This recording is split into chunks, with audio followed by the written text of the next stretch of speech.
کہ بابا فرید کی ہم غزل گاتے ہیں، وہاں جو رسمیں ہوتی ہیں دروازہ کھلتا ہے تو اس میں ایک یہ شعر ہے، اس پر لوگ بڑے اعتراض کرتے ہیں، تو آپ اس کا ہمیں کچھ آپ سمجھائیں۔ میں نے کہا بھائی تم گایا کرو، تمہیں کیا غرض، چھوڑو۔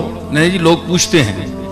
تو اس نے سوال کر دیا، منشی فضل بھی بیٹھا ہوا تھا آپ کا، تو میں نے کہا منشی صاحب بھی بڑے ماشاءاللہ سخن فہم ہیں، تو ان سے پوچھو۔ انہوں نے کہا جی آپ بتائیں۔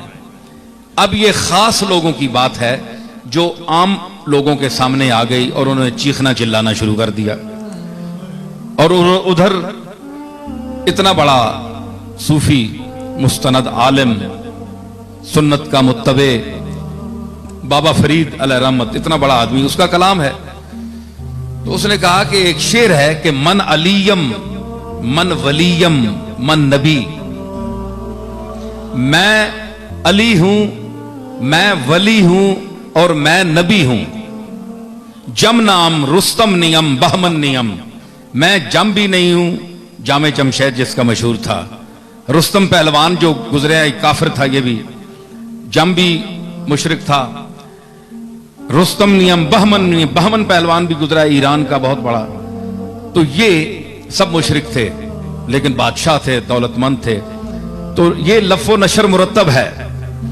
تو بابا فرید کہنا کیا چاہتے ہیں؟ اب اعتراض معترضین یہ اعتراض کرتے ہیں کہ وہ اب من کا معنی ہے میں، تو گویا بابا فرید صاحب یہ کہنا چاہتے ہیں کہ میں علی ہوں، میں ولی ہوں، میں نبی ہوں، حالانکہ نبی تو وہ نہیں ہے، علی بھی وہ نہیں ہے، چلو ولی ہو سکتے ہیں، تو لیکن ولی کے لیے بھی دوسرے لوگ کہتے ہیں، خود انسان اپنے آپ کو ولی نہیں کہتا۔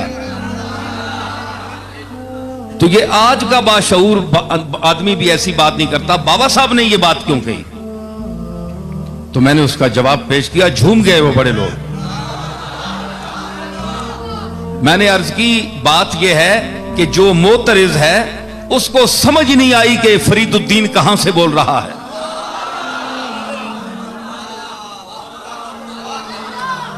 اس کا مطلع جو ہے وہ مطلع میں وہ بات کو صاف کر گئے کہ من سے مراد فرید الدین نہیں ہے،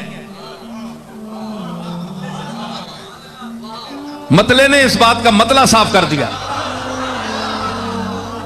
انہوں نے کہا کہ من نیم واللہ یارا من نیم، میں نہیں ہوں اے دوست میرے، واللہ اللہ کی قسم میں نہیں ہوں، سر سرم جان جانم تن نیم تن نیم، میں تو رازوں کا راز ہوں، جان در جان ہوں۔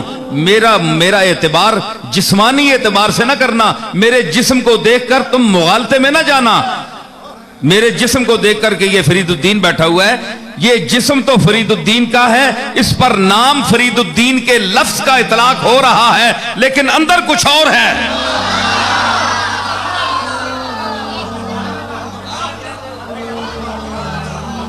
اندر کچھ اور ہے، وہ اور دنیا ہے۔ دیکھیں نا، نور پاکم آمدہ در مشت خاک،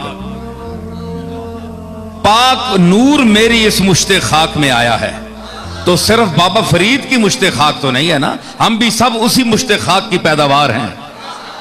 میں نے کہا حضور علیہ الصلوۃ والسلام کی اس حدیث پاک کی طرف بابا صاحب اشارہ کر رہے ہیں کہ جس میں حضور نے فرمایا کہ جب اللہ نے انسان کو پیدا کرنا چاہا اور آدم کی مٹی کو یعنی اس کو گوندنا چاہا تو جبریل کو حکم دیا کہ تو زمین سے جا کر ایک مٹھی بھر لا،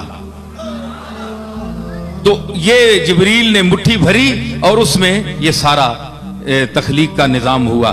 اس مٹھی کی طرف بابا صاحب اشارہ کر رہے ہیں، اور صرف اپنے طرف نہیں بلکہ پوری عالم انسانیت کو مخاطب کر رہے ہیں کہ نور پاکم آمدہ در مشت خاک، کور چشمہ را ولے روشن نیم، مجھ میں تو اللہ کا نور آیا ہوا ہے، لیکن اندھوں کو یہ بات پتہ نہیں، جن کی آنکھیں ہیں وہ اس نور کو دیکھتی ہیں۔